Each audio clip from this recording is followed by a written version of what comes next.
দাদা আপনার নাম? সুজিত বিশ্বাস। এখানে দেখতে পাচ্ছি বসে আঁকো প্রতিযোগিতা, এটা কে অর্গানাইজ করেছে? এটা ক্লাব কর্তৃপক্ষ, তিনমূর্তি সংঘ প্লাস আমাদের আর্ট মাস্টার লিটন শুক্ল দাস।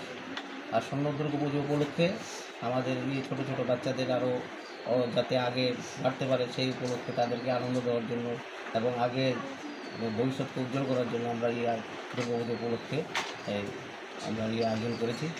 এবং তার যদি আপনারা দেখতেছেন কত উৎসব, ছেলেমেয়েরা বসে আঁকে প্রতিযোগিতা করছে। তারা কোন স্কুলের স্টুডেন্ট?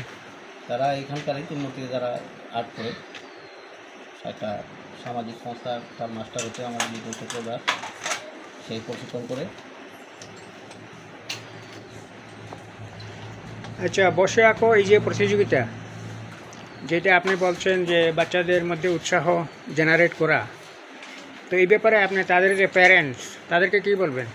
তারা এই ব্যাপারে তাদেরকে আরও সহযোগিতা করার জন্য বলবো, ভবিষ্যৎ উজ্জ্বল করতে পারে একদম শিখে ছোটো থেকে যদি শিখে একজন ভালো আর্টিস্ট হতে পারবে সেই আশা আমি সব গার্জিয়ানকে বলবো। তারাও যাতে বাচ্চাদেরকে উৎসাহিত করে এবং প্রত্যেক ইয়েতে অ্যাটেন্ড করতে বলবো, মানে পড়ার পাশাপাশি যাতে এটা যাতে প্রমোট করতে পারে এবং ভবিষ্যৎকে উজ্জ্বল করতে পারে। আচ্ছা, থ্যাংক ইউ ব্রাদার। ব্রাদার, আপনার কি নাম? আমার নাম লিটন শুক্ল দাস। এখানে কি এটা কোন স্কুল? এটা প্রাইমারি না নার্সারি? কি আর্ট স্কুলের নাম হলো রবীন্দ্রনাথ টেগোর আর্ট স্কুল। তো এখানে আপনার নার্সারি থেকে শুরু করে আপ টু কলেজ লেভেল অবধি যে যার ইচ্ছা আছে আর্ট করতে পারে এখানে এসে। মানে পার্টিসিপেশন, অংশগ্রহণ করতে পারে? অবশ্যই অবশ্যই। তো এখানে আপনার স্কাল্পচার, প্রজেক্ট ড্রয়িং এবং ড্রয়িং অ্যান্ড পেন্টিং, এসব আরও অন্যান্য জিনিস, মডেল মেকিং, সব কিছু শেখানো হয়।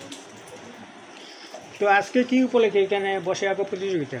অ্যাকচুয়ালি আসন্ন যে দুর্গাপূজা উপলক্ষে আগমনীর বার্তা নিয়ে স্টুডেন্টদের বসে আঁকো একটা প্রতিযোগিতা অর্গানাইজ করেছে আমাদের ত্রিমূর্তি ক্লাব।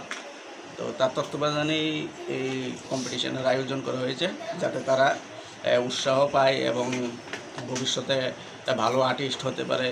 এবং তাছাড়া স্কুলের মধ্যে ওখানে যে এক্সিবিশনগুলি চলছে, পরীক্ষার মধ্যেও স্টাডি করতে গিয়েও অনেক প্রজেক্টের ব্যাপার আছে।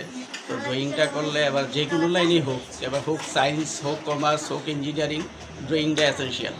তার জন্য প্রত্যেকটা স্টুডেন্ট যাতে অঙ্কের ড্রয়িংয়ের প্রতি মনোযোগ আসে এবং তাদের মধ্যে উৎসাহ দেওয়া যায়, তার জন্য চিন্তা ভাবনা করে বিভিন্ন অনুষ্ঠানের সময় আমরা আর্টের একটা প্রতিযোগিতামূলক একটা অনুষ্ঠান রাখি, যাতে তারা উৎসাহ প্রদান করা হয়।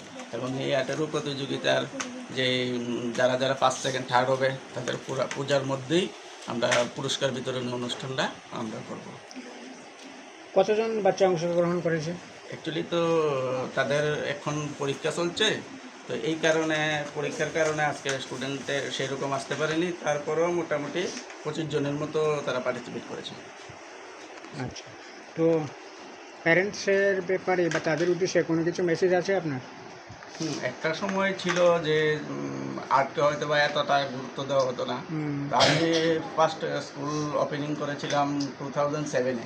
তো ওই সময় একজন আর দুইজন ছিল, কিন্তু এখন দেখা যাচ্ছে আজকে 2024 পর্যন্ত মোটামুটি প্রত্যেকটা বাড়িতেই যারা স্টুডেন্ট আছে তারা প্রত্যেকেই আর্টের প্রতি মনোযোগ আছে এবং আর্ট শেখার জন্য আসে। প্যারেন্টের কাছে আমার এটা রিকোয়েস্ট থাকবে যে আপনার স্টুডেন্ট পড়াশোনার ক্ষেত্রে ভালো হোক, এটা অবশ্যই যাব, এবং তারা যাতে সহপাঠ্যক্রমিক হিসাবে ড্রয়িংটা যাতে তারা শিখতে পারে এবং তাদের সব পাঠ্যক্রমিক যে বিষয়টা এটা ড্রয়িংয়ের মাধ্যমে যাতে ফুটে উঠাতে হবে এবং তারা অঙ্কনের ক্ষেত্রে খুব ভালো হবে এবং ভবিষ্যতে তারা এটা দিয়ে ইচ্ছা করলে এটা প্রফেশনালও করতে পারবে। মানে তাদেরকে মোটিভেট করার জন্য আপনি আবেদন রাখছেন। Thank you brother.